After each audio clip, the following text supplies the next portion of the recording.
Welcome back to another technical deep dive here in the Debug Zone. Today, we're tackling a big question and breaking it down with insights from other users. Hopefully, this clears up some misconceptions and helps you get the answer you need. So, buckle up, stay a little curious, and let's jump right in.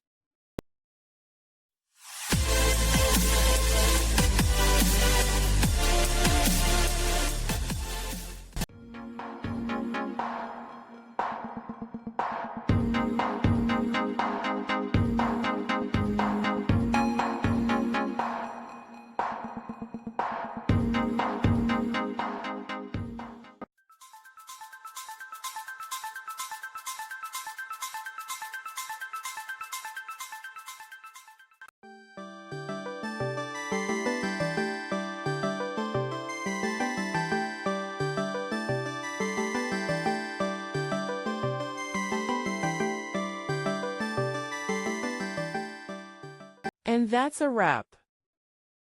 I hope you found the answer you were looking for. If you did, take a second to hit that subscribe button. It really helps out.